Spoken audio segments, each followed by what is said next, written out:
ఒక అందమైన గ్రామముంది. ఆ ఊరి పేరు రామాపురం. ఆ గ్రామం చుట్టూ పచ్చని పొలాలు, పెద్ద చెట్లు, చిన్న కాలువలు ఉండేవి. గ్రామంలో ప్రజలందరూ రైతులే. ఆ గ్రామంలో వీరయ్య అనే ఒక రైతుండేవాడు. వీరయ్య చాలా కష్టపడి పనిచేసే మనిషి. అతని భార్య పేరు లక్ష్మి. వాళ్లకొక కొడుకున్నాడు. అతని పేరు రాము. వీరయ్య కుటుంబం చాలా పేదది. కాని వాళ్ళు చాలా సంతోషంగా ఉండేవారు. వీరయ్య ప్రతిరోజూ ఉదయం చాలా తొందరగా లేచి తన పొలానికి వెళ్ళేవాడు. లక్ష్మి అతనికి భోజనం సిద్ధం చేసి పంపేది. రాము తన తండ్రిని చూసి రైతు పని నేర్చుకోవాలని అనుకునేవాడు. ఒకరోజు రాము తన తండ్రిని అడిగాడు. నాన్నా, మన పొలానికి ఎందుకు ప్రతిరోజూ ఇంత దూరం నుంచి నీళ్లు తీసుకురావాలి? వీరయ్య నెమ్మదిగా నవ్వి అన్నాడు. మన పొలానికి దగ్గర్లో బావిలేదు రాము, అందుకే ఇలా కష్టపడాలి. రాము కొంచెం బాధపడ్డాడు. ఒకరోజు వీరయ్య పొలంలో పనిచేస్తున్నప్పుడు అతనికి కొంచెం దూరంలో ఒక పాత బావి కనిపించింది. అది చాలా సంవత్సరాలుగా ఉపయోగించని బావి, కాని అందులో నీరు మాత్రం ఉంది. ఆ బావి సుబ్బయ్య అనే ఒక వ్యాపారి దగ్గర ఉంది. సుబ్బయ్య చాలా లోభి. డబ్బు కోసం ఏదైనా చేసేవాడు. గ్రామంలో చాలామందిని మోసం చేసినవాడు. సమయం రాత్రి 8 వీరయ్య దిగులుగా కూర్చుని ఉన్నాడు. లక్ష్మి వీరయ్య దగ్గరికొచ్చి, ఏవండి, ఏమైంది, ఇలా దిగులుగా కూర్చునున్నారు అని అడిగింది. దానికి వీరయ్య, ఏం లేదు లక్ష్మి, ఈ 7 వర్షాలు సరిగ్గా పడలేదు. పైగా ఈ ఎండదెబ్బకి చెరువులు ఎండిపోవడం వల్ల మన బావి ఎండిపోయింది. చేతికొచ్చిన పంట ఎండిపోతోంది. ఇన్ని రోజుల కష్టమంతా వృధా అయిపోతుందని బాధగా ఉంది. దానికి లక్ష్మి వీరయ్యతో ఇలా అంటుంది. బాధపడకండి, మనలాంటి వాళ్లకోసం ఆ దేవుడే ఏదో ఒక మార్గం చూపిస్తాళ్లేండి, మీరు బాధపడకండి అని అంటుంది. దానికి వీరయ్య లక్ష్మితో ఇలా అన్నాడు. మన పొలానికి దగ్గర్లో ఒక బావి ఉంది లక్ష్మి, అది మన దగ్గరుంటే పంట మన చేతికొస్తుంది అని అన్నాడు. దానికి లక్ష్మమ్మ, అయితే మంచిదే కదండి, మన దగ్గర కొంత డబ్బుంది కదా, దానితో ఆ బావిని కొనుక్కుందామండి. దేవుడి దయవల్ల పంట బాగా పండితే మనం ఆ డబ్బుని మళ్లీ సంపాదించుకోవచ్చు. అప్పుడు వీరయ్య ఇలా అన్నాడు. కొనుక్కోవచ్చు, కాని అక్కడ ఒక సమస్య ఉంది. ఏమిటండి ఆ సమస్య? ఆ బావి సుబ్బయ్య అనే వ్యక్తిది. అతను చాలా లోభి, చాలా డబ్బు అడగవచ్చు.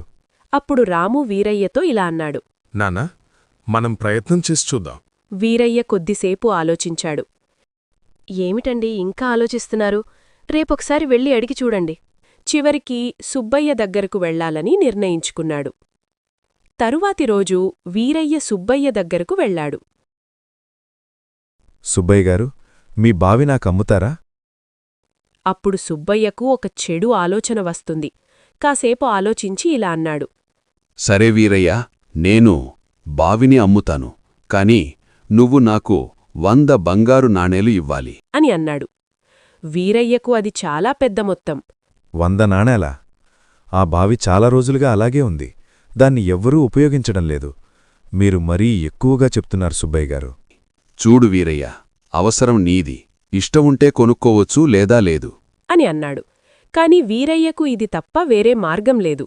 తను తన దగ్గర ఉన్న పొదుపు డబ్బు తీసుకొని చివరికి బావిని కొనేశాడు. ఇంటికి వచ్చి ఈ విషయం చెప్పగానే లక్ష్మి మరియు రాము చాలా సంతోషించారు.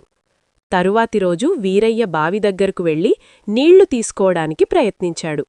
అప్పుడే సుబ్బయ్య వచ్చి ఇలా అన్నాడు. ఆగు వీరయ్యా, ఏం చేస్తున్నావు? బావిలో నీళ్లెందుకు తోడుకుంటున్నావు అని అడిగాడు.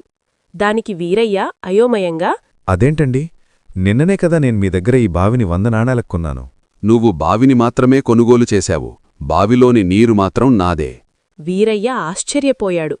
అదెలా సుబ్బయ్య గారు? సుబ్బయ్య నవ్వుతూ అన్నాడు. నేను నీకు బావి అమ్మాను, కాని నీరు అమ్మలేదు. నీళ్లు తీసుకోవాలంటే నాకింకా డబ్బివ్వాలి. మీరు చేసేది చాలా మోసమండి అని సుబ్బయ్యతో అన్నాడు. మోసం లేదు, ఏం లేదు.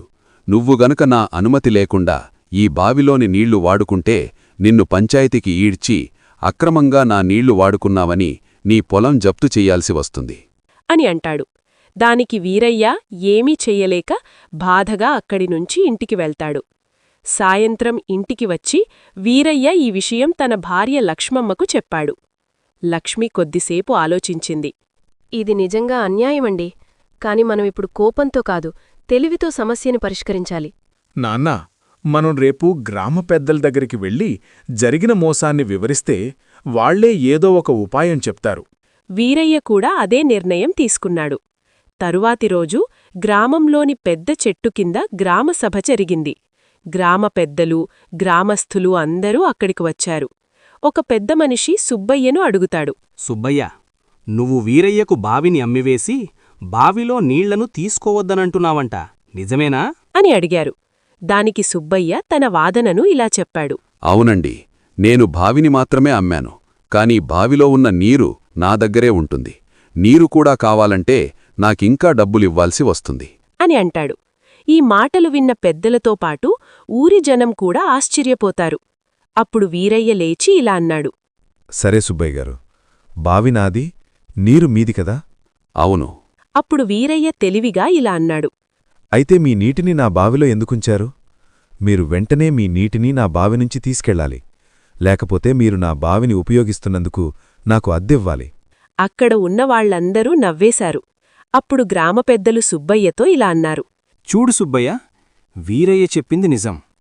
బావి అతనిదే కాబట్టి నువ్వు నీ నీళ్లు అతని బావిలో ఉన్నందుకు అతనికి అద్దె కట్టాలి అని ఊరి పెద్దలు సుబ్బయ్యతో అన్నారు. అది విన్న సుబ్బయ్య ఏమీ చెయ్యలేక సిగ్గుతో తలదించుకున్నాడు. నన్ను క్షమించు వీరయ్య, నేను నిన్ను మోసం చెయ్యాలని అనుకున్నాను.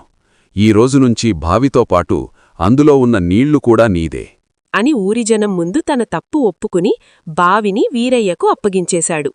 ఆ రోజు నుండి గ్రామంలో అందరూ ఇలా చెప్పుకునేవారు. తెలివైన వీరయ్యను మోసం చేయడం ఎవ్వరికీ సాధ్యం కాదు. రాము కూడా తన తండ్రి తెలివిని చూసి చాలా గర్వపడ్డాడు. ఆ రోజు నుండి వీరయ్య ఆ బావి నీటితో తన పొలానికి నీళ్లు పోసి చాలా మంచి పంట పండించాడు. పంట బాగా పండి డబ్బులు చేతికి వచ్చాయి. ఆ రోజు నుండి వీరయ్య, లక్ష్మి మరియు రాము అందరూ సంతోషంగా ఉన్నారు.